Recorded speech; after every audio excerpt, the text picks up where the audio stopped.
Bharatiya Janata party के वरिष्ठ विधायक अतुल भातलकर जी हमारे साथ हैं और इनसे हम जानते हैं। सर, आपसे मैं जानना चाहूँगा कि आज बजट पेश होने जा रहा है, क्या क्या मुख्य मुद्दे पर खास नज़र रहेगी? नहीं, ये राज्य का जो अर्थसंकल्प है वो राज्य को और प्रगति के दिशा में लेके जाने वाला, राज्य के पायाभूत सुविधाओं के ऊपर बल देने वाला और राज्य के किसानों को मदद करने वाला इस प्रकार का अर्थसंकल्प रहेगा, ऐसी मुझे आशा और अपेक्षा है। आदित्य ठाकरे अभी आए थे और वो कह रहे थे कि हमारे देश की कोई नीति नहीं है और तेल का दाम बढ़ने वाला है। महाराष्ट्र सरकार और मुख्यमंत्री देवेंद्र फडणवीस को चाहिए कि इसके ऊपर बजट में कोई अपना बयान दें और केंद्र सरकार को भी चाहिए। आदित्य ठाकरे जी को बोलो खुद की पार्टी की नीति तो तय करो। कभी मनसे के साथ जाते हैं, कभी कांग्रेस के साथ जाते हैं और इसके लिए मुझे लगता है कि आदित्य ठाकरे के क्षमता के ये परे है ये बातें।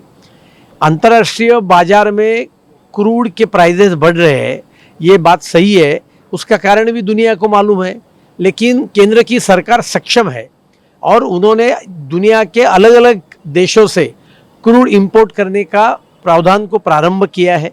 सक्षम संपादन साठा राज्य केंद्र के पास पेट्रोलियम क्रूड का है और इसके लिए मुझे लगता है कि इसके बारे में कोई चिंता करने का कारण नहीं। महंगाई का दर ये हिस्टोरिक कम इस प्रकार का महंगाई का दर है और उसी प्रकार से महंगाई का दर कम रहेगा, ये सभी ने ध्यान में रखने की आवश्यकता है। अतुल जी, बिल्कुल आपने सही कहा, लेकिन उनका कहना है कि अमेरिका की सरकार ये तय करती है कि किससे तेल खरीदना होगा।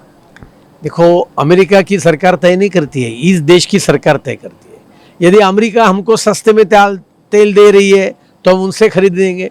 सऊदी अरेबिया हमको दे रही है, अभी ईरान में जंग चालू है तो ईरान दे नहीं सकता है तो हम वेनेजुएला से भी ले सकते हैं। और इसके लिए आप उनको बोलो आप चिंता मत करो, आपके गाड़ी में पेट्रोल व्यवस्थित आएगा और वो उचित दाम के ऊपर ही आएगा, इतना उनको मैं कहना चाहता हूँ। अंतिम सवाल, लाडली बहन योजना को लेकर के भी काफ़ी चर्चाएं चल रही हैं और जो जानकारी मुझे मिली है कि मुख्यमंत्री देवेंद्र फडणवीस जो है इस योजना को और प्रभावी बनाने के लिए बजट पेश करेंगे। क्या नहीं, अभी बजट में एग्जैक्ट क्या है वो तो मैं बता नहीं सकता हूँ क्योंकि वो गोपनीय रहता है। अभी कैबिनेट ने उसको सैंक्शन देने के बाद सदन के सामने, महाराष्ट्र के सामने वो पेश हो जाएगा। इसके लिए उसके ऊपर तो भाष्य मैं बजट आने के बाद ही कर सकता हूँ। तो आपने देखा कि ये थे भारतीय जनता पार्टी के विधायक अतुल भातलकर जी और इनका कहना है कि बजट जो होगा किसानों के लिए, आम आदमियों के लिए यह पेश होगा। और वहीं दूसरी तरफ उन्होंने आदित्य ठाकरे यानी यूबीटी के विधायक के ऊपर आरोप लगाते हुए पलटवार किया और उन्होंने कहा कि हमारा देश जिस देश से सस्ता क्रूड ऑयल मिलेगा वहां से खरीदेगा, इस पर राजनीति करने की ज़रूरत नहीं है। ऑन टीवी न्यूज़ के लिए कैमरामैन बालक साथ हरीश तिवारी।